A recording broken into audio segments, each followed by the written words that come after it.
بسم اللہ الرحمن الرحیم بسم اللہ الرحمن الرحیم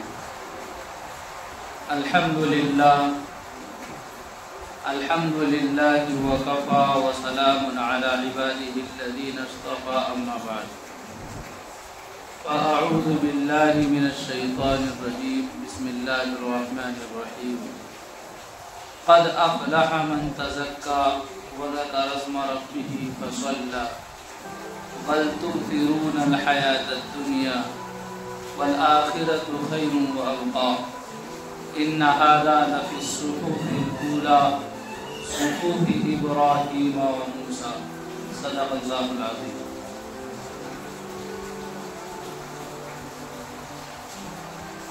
قال النبي صلى الله عليه وسلم الکیس من دان نفسه وعمل لما بعد الموت او کما قال النبی صلی اللہ علیہ وسلم. دوستو بزرگوں، اللہ تعالیٰ نے جو زندگی ہم سب کو عطا فرمائی ہے،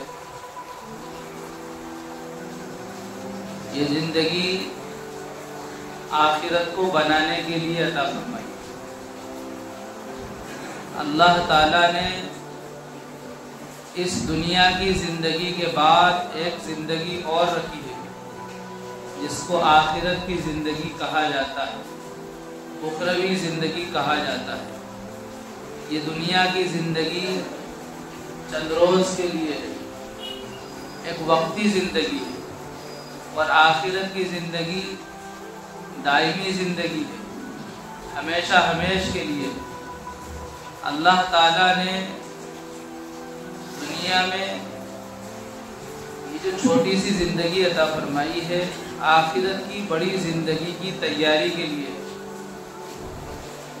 اللہ تعالیٰ نے بے شمار قومیں ہم سے پہلے اس دنیا میں بھیجی ہیں، اور کم و بیش 1,24,000 نبیوں کو بھیجا ہے. وہ نبی بھی چلے گئے، وہ جتنی قومیں آئیں وہ بھی چلی گئی. ایسے ہی ایک دن ہم سب کو بھی جانا ہے، اور ہمارے بعد جو آئیں گے ان کو بھی جانا ہے. انتہا یہ ہوگی کہ ایک دن دنیا ختم ہو جائے گی. جب قیامت کا زلزلہ برپا ہوگا، سور پھونکا جائے گا، تو پوری دنیا کو توڑ پھوڑ کر اللہ فنا کر دے گا. دنیا میں کچھ بھی باقی نہیں رہے گا، دنیا ختم کر دی جائے گی. پہاڑ روئی کی طرح اٹھتے رہیں گے، دنیا کی ہر چیز ختم ہو جائے گی. اللہ تعالیٰ شان کی صرف ایک ذات باقی رہے گی. تو دنیا کو دوام نہیں ہے، آخرت کو دوام ہے. دنیا میں بھیجنے کا مقصد ہے آخرت کی تیاری کرنا. تو اللہ تعالیٰ نے جتنی بھی قومیں آئیں ان کے پاس نبیوں کو بھیجا، ان نبیوں کے ذریعے اس بات کا پیغام پہنچایا کہ دیکھو یہ دنیا عارضی ہے، آخرت کی تیاری کے لیے تم سب کو عطا کی ہے. اس دنیا کی زندگی میں جیسے اعمال کرو گے ویسا بدلہ تمہیں آخرت میں ملے گا. اگر اچھے اعمال کیے ہیں تو اچھا بدلہ ملے گا، برے اعمال کیے ہیں تو برا بدلہ ملے گا. اور وقت کے اعتبار سے نبی آئے اور رخصت ہو گئے. سب سے آخر میں اللہ نے اس امت کو بھیجا ہے. اس امت میں کوئی نبی نہیں آئے گا. ہم سب کے نبی جناب محمد مصطفیٰ صلی اللہ علیہ وسلم آخری نبی ہیں. ہم سب کے نبی ہیں، جن و بشر کے نبی ہیں، زمینی مخلوق کے نبی ہیں، آسمانی مخلوق کے نبی ہیں، ساری کائنات کے نبی ہیں. آپ کے بعد کوئی نبی نہیں آئے گا. اللہ تعالیٰ نے قرآن کریم میں جگہ جگہ اس بات کو صاف لفظوں میں بیان فرمایا ہے. قرآن کریم کی پہلی سورت